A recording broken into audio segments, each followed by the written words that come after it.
Assalamualaikum warahmatullahi wabarakatuh. Balik lagi. Di video kali ini saya akan bercerita kisah insafnya dukun pesugihan yang hampir mati kena teluh. Tak ada yang lebih menyakitkan selain diserang terpaan teluh. Ketika wajahku terasa membengkak, darah mengumpul tepat di bola mataku hampir meledak. Kalau aku tak menyebut nama Allah, niscaya aku akan mati saat itu juga. Hari itu baru saja klienku kegirangan karena mendapat kiriman uang goib yang telah kukerjakan selama sebulan lebih. Katanya, ia menerima uang tunai hampir sebanyak 100 juta. Sebagaimana ajian uang goib pada umumnya, jenis pesugihan ini sebenarnya tak menambah jumlah lembar rupiah yang beredar di Indonesia, apalagi melipat gandakan. Pada dasarnya, pesugihan uang goib sama seperti tindak pencurian pada umumnya. Aku akan mengirimkan ratusan dedemit untuk berpencar mencari korban pencurian uang di setiap rumah orang kaya. Uang-uang yang berhasil dicuri itu akan dikirimkan kepada klien yang telah memesan dan membayar mahar. Artinya, mereka yang menghadapku dan meminta aku untuk menggandakan uang sebenarnya sama persis seperti menghadap seorang gembong perampok yang akan mengambil harta orang lain. Di siang bolong saat itu, klienku baru saja menyampaikan rasa senangnya karena menerima uang ratusan juta. Ketika uang sudah mulai pulang, perasaan aneh mulai menjangkit tubuhku. Awalnya, aku merasa gelisah, seperti akan menghadapi sebuah masalah besar.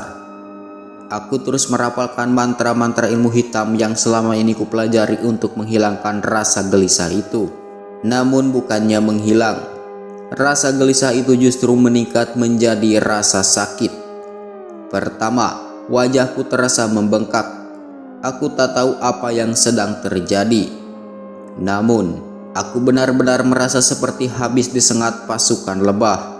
Saat ku melihat wajahku di cermin, seluruh wajahku tampak memerah. Aku terus membaca mantra-mantra penyembuhan. Ini bukan doa-doa yang biasa dibaca oleh pemuka agama, melainkan mantra untuk memanggil dedemit agar menghilangkan rasa sakit itu. Semakin lama rasa sakit itu terus bertambah. Kini, giliran mata kiriku yang terasa sakit.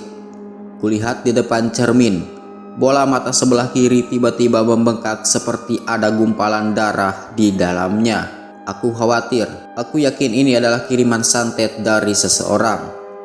Mungkinkah ini kiriman dari salah satu korban pencurian uang goibku? Sepertinya salah satu demit kirimanku tertangkap olehnya. Sudah 3 hari berlalu sejak pertama aku merasakan hal-hal janggal di tubuhku. Hingga saat ini, semua penyakit itu justru semakin bertambah. Kini aku lumpuh, tak bisa berbuat apapun. Kaki dan tanganku mati seketika tak bisa digerakkan. Mulutku menganga tak bisa terkatup. Meski demikian, aku tetap membaca semua mantra yang aku tahu.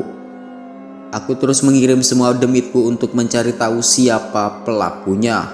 Namun setiap kali kukirimkan makhluk goib, penyakit itu terus bertambah. Rasanya aku ingin menyerah dan sudah siap mati saja. Para klien dari hari ke hari terus berdatangan menanti konsultasi. Namun, sejak hari pertamaku merasa sakit, pintu rumahku sudah kukunci. Aku yakin mereka merasa kehilangan. Belum lagi, ada klien-klien yang belum kugarap permintaan mereka. Aku yakin mereka akan menuduhku sebagai penipu tak lama lagi. Sekujur tubuhku kini sudah tak lagi bisa berkutik. Sedangkan di depan pintu rumahku, sekelompok orang tengah berkumpul dan berteriak-teriak. Ini sudah hari ke-7 sejak aku diserang teluh misterius. Tak biasanya aku kalah dalam tarung teluh. Namun, sepertinya lawanku bukan orang biasa. Bisa kupastikan kiriman teluh ini berasal dari Banten atau mungkin suatu daerah di Kalimantan. Aku tak tahu pasti. Aku terus menangis meski tak ada setetes pun air mata keluar. Kini aku sudah berhenti membaca mantra-mantra hitam itu. Aku sudah pasrah, aku siap mati.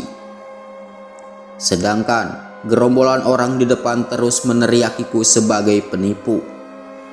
Apa ku bilang para klien yang belum sempat kugarap pasti akan menagih uang mahar? Ingin aku berteriak, "Sini masuk, ambil kembali saja uang kalian. Aku sedang tak bisa memenuhi permintaan kalian. Aku bukan penipu." Namun apa daya, mulutku hanya bisa menganga tanpa bersuara. Tak ada satupun bantuan sejak hari pertama yang ku dapatkan. Para demit peliharaanku pun satu persatu pergi menghilang. Aku pasrah, tak bisa meminta bantuan pada siapapun. Namun, sebenarnya sejak hari pertama, aku ingin sekali meminta pertolongan kepada seseorang yang sangat kuat dan maha kuasa. Namun aku malu teramat malu. Apakah ia akan menerima permintaan tolong si pendosa yang telah melawannya selama ini? Aku merasa tak berhak meminta pertolongan kepadanya. Namun situasi benar-benar mencekam dan aku tak punya pilihan lain. Dari dalam tubuhku, teluh telah menggerogoti. Di luar rumahku, gerombolan orang sudah siap membakar tubuhku. Apa yang aku bisa selain meminta pertolongannya? Akhirnya, nama agung itu kusebut berkali-kali. Allah, Allah, Allah. Setelah menyebut namanya ratusan kali, tiba-tiba sekujur tubuhku terasa membaik. Aku tak lagi merasa sakit. Penyakit-penyakit itu berangsur menghilang. Kaki dan tanganku kini sudah bisa digerakkan dalam sekejap. Mendengar orang-orang berteriak di depan, aku buru-buru berlari menghampiri mereka sebelum rumahku dibakar habis. "Tunggu, maafkan aku.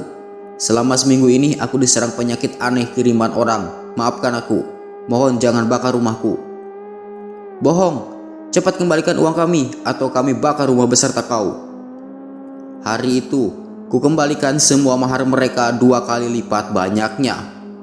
Aku merasa bersalah pada siapapun, pada diriku, terutama pada pemilik nama agung yang menyelamatkanku baru saja. Dunia hitam itu akhirnya aku tinggalkan selamanya. Kini, aku pergi menghilang menjauh dari peradaban manusia. Yang ingin kulakukan hanyalah mendekatkan diri kepadanya.